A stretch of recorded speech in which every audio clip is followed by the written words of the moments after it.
Assalamualaikum. Welcome back to Fiza Fauza YouTube channel. Oke guys, di video kita kali ini kita akan ngebahas apa? Untuk formasi guru, mereka yang tidak punya sertifikat pendidik tetap berpeluang besar untuk lolos. Seperti apa caranya?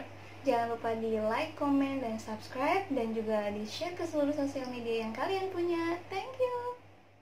Sebelum kita bahas tentang strateginya, sedikit akan saya ulas tentang sertifikat pendidik atau istilah serdik ya. Serdik itu apa sih gitu? Serdik itu suatu sertifikat yang didapatkan setelah kita mengikuti serangkaian kegiatan PPG. Ada PPG dalam jabatan dan juga PPG prajabatan. Untuk PPG prajabatan ini biasanya diselenggarakan oleh Kemristek Dikti yang kita sama-sama kuliah juga sekitar berapa bulan. Nanti ada praktek mengajarnya juga. Sertifikat pendidik itu dikeluarkan oleh Kemristek Dikti, Kemenak, dan Kemendikbud. Cara memperolehnya, kita mengikuti alur pendaftarannya, namanya PPG dalam jabatan. Yang kita pertama tuh didaftar melalui Dapodik, lalu ada undangannya. Setelah itu kita mengikuti pretestnya. Setelah pretest, itu nanti ada seleksi administrasi. Kemudian jika lolos, kita mengikuti diklat selama beberapa bulan. Ada pelatihan, ada tugas-tugasnya seperti itu. Kemudian kita menunggu sertifikat pendidik kita cair. Ya, biasanya setelah PPG itu dia mendapat nanti SKL, surat keterangan lulus yang menyertakan nomor serdiknya. Nah, itu yang digunakan oleh teman-teman kita yang sudah mengikuti PPG dalam jabatan. Dan yang kedua, itu melalui jalur mandiri yang dibuka oleh Kemristek Dikti baru-baru ini. Sudah ada edarannya, mungkin kalian bisa lihat di grup-grup WhatsApp. Lalu juga sama, kita seleksi administrasi juga, ada tesnya juga. Jika kita lolos, kita mengikuti diklatnya juga, dan hasil juga sama. Bedanya kalau PPG dalam jabatan itu dibiayai oleh pemerintah, kalau yang mandiri itu kocek pribadi. Jadi untuk kalian yang belum punya sertifikat pendidik pun nggak usah khawatir. Kenapa? Meskipun keistimewaan yang memiliki serdik itu mendapatkan nilai SKB yang maksimal, tapi itu tidak berlaku jika yang pertama, orang-orang itu tidak lolos dalam passing grade yang telah ditentukan oleh Kemenpan RB.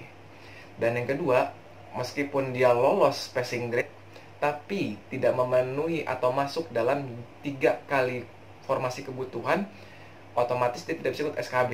Makanya nanti sertifikat juga tidak bisa digunakan gitu. Jadi itu udah peluang besar banget bagi kalian belum punya sertifikat pendidik untuk tetap mengikuti CPNS, meskipun saingan di formasi kalian untuk guru itu ada yang punya serdik seperti itu. Nah, bagaimana cara-cara strateginya akan saya jelaskan satu persatu. Strategi untuk bagi kalian di formasi guru yang tidak memiliki sertifikat pendidik, yang pertama, nggak usah takut dengan kandidat lain yang memiliki sertifikat pendidik. Dulu pada formasi saya sendiri ada beberapa kandidat yang memiliki sertifikat pendidik. Alhamdulillahnya saya satu-satunya yang lolos meskipun tidak punya sertifikat pendidik. Kenapa? Karena meskipun mereka punya sertifikat pendidik, tapi tidak lolos di 3 passing grade tersebut dan juga tidak memenuhi 3 kali formasi kebutuhan. Seperti itu. Dan yang kedua, kenali potensi diri kalian. Jadi dengan kalian mengenal potensi diri kalian, kalian bisa mengetahui mana yang kurang, ada yang harus ditambah gitu, dan apa yang sudah kuat kalian tinggal memolesnya lagi. Dengan kalian mengetahui potensi kalian tuh saya rasa bakal lebih menghemat waktu belajarnya, karena setiap orang punya gaya belajar yang berbeda-beda. Untuk yang ketiga, ini latihan soal secara mandiri. Ini sangat penting banget ya. Untuk TWK, tes wawasan kebangsaan, kalian bisa mulai membaca rangkuman materi-materi dari PPKN, sejarah, dan kalian pun sudah mempelajari waktu zaman sekolah. Untuk TIU, tes intelijensi umum, itu ada ada perhitungan matematika dasar, ada logika, ada figural. Saran saya kalian belajar secara mandiri, dan jika kesulitan baru melihat tutorial. Dan yang ketiga, untuk TKP, jika kalian memiliki kemampuan membaca cepat atau skimming, ini sangat membantu karena bisa menghemat waktu kalian dalam pengerjaan soal. Kenapa saya bilang hemat waktu? Dari 100 soal dalam waktu 2 jam, itu kalian membutuhkan waktu untuk setiap soal itu 55 detik untuk berpikir dan menjawab. Makanya saya menekankan pelatihan ini sangat penting. dengan latihan sendiri, kalian bakal terbiasa mengerjakan soal. Dan pada saat latihan mengerjakan soal ini, nyalakan timer.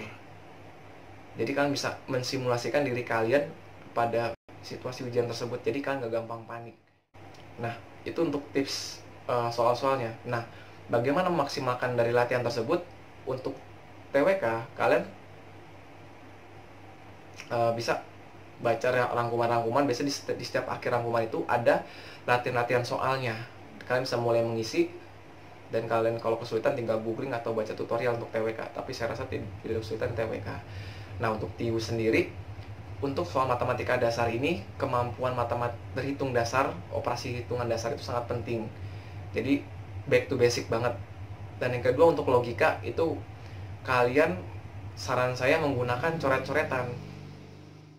Nah, untuk latihan pengerjaan soal tersebut, kalian lakukan rutin setiap harinya, minimal 30 menit hingga 1 jam dalam setiap harinya. Kalian memiliki waktu yang cukup dalam kurang dari 2 bulan ini untuk persiapan latihan soal. Nah, tentunya selain kalian latihan soal secara mandiri pun, kalian juga mengikuti grup sosial media yang membahas tentang, yang pertama, informasi tentang formasi yang kalian ikuti. Ya, nanti kita sertakan link formasi guru. Dan yang kedua, grup yang membahas tentang soal dan juga materi yang akan diujikan nanti. Jujur, itu salah satu trik saya yang saya lakukan ketika tes kemarin. Saya belajar mandiri, saya mengikuti grupnya, kadang ikut membantu menjawab pertanyaan-pertanyaannya. Jadi sistem di grupnya itu ada satu peserta bertanya, yang lain menimpali, seperti itu. Nanti hasilnya itu dirangkum dan kita bisa baca-baca kembali. Jujur, saya nggak beli bukunya. Saya hanya mendownload soal-soal atau materi yang ada di internet. Jadi gini, dari grup sosial media yang saya ikuti tadi, saya memilih materi atau file-file yang berkaitan dengan apa yang akan saya pelajari nanti. Nah, setelah saya pilih tadi, saya download, lalu baru saya baca secara sekilas. Apakah ini khusus materi, apakah ini khusus soal. Di sini seleksi file-file itu penting. Jadi dengan kita menseleksi tersebut, kita bisa belajar lebih fokus lagi. Ketika sudah memiliki file-file yang dibutuhkan, baru saya mulai print bagian-bagian yang penting, khususnya materi matdas atau matematika dasar, dan juga cara pengerjaan figural maupun logika. Dan untuk soal-soal TKP sendiri pun saya print untuk saya baca-baca kalau saya lagi senggang di sekolah seperti itu, atau lagi di rumah. Jadi memang butuh kerja keras banget untuk memaksimalkan nilai SKD kalian. Karena itu salah satu strategi untuk lolos di SKD meskipun tidak memiliki serdik seperti saya. Dan saya rasa kalian semua pasti bisa melakukan hal tersebut gitu. Karena kesibukan kalian belajar pun tidak mengurangi kegiatan kalian sehari-hari, tidak mengganggu kalian bekerja, tentunya dengan manajemen waktu yang sesuai. Seperti itu. Ya, setelah soal-soal tadi, kita juga ada baiknya belajar bersama teman-teman gitu. Jadi dengan belajar bersama teman-teman, kita bahas soal itu pasti lebih nempel gitu, karena kita diskusi juga, kita bisa menjawab dan juga bisa membantu mengoreksi jika ada yang keliru, seperti itu. Jadi belajar bareng bersama teman juga salah satu opsi yang penting dalam strategi kalian, seperti itu. Dan yang selanjutnya, kalian bisa bertanya kepada orang-orang yang sudah lolos di SKD-nya atau sudah terpilih jadi CPNS tahun kemarin gitu. Kalian dari sana bisa menimba ilmunya gitu, bisa bertanya-tanya bagaimana tips dan cara menjawabnya. Bahkan juga sudah ada link-link khusus yang membahas kisah-kisah sukses mereka yang lolos CPNS yang tahun lalu ya. Seperti itu. Jadi dengan kita baca kisah mereka, kita bisa dapat inspirasi.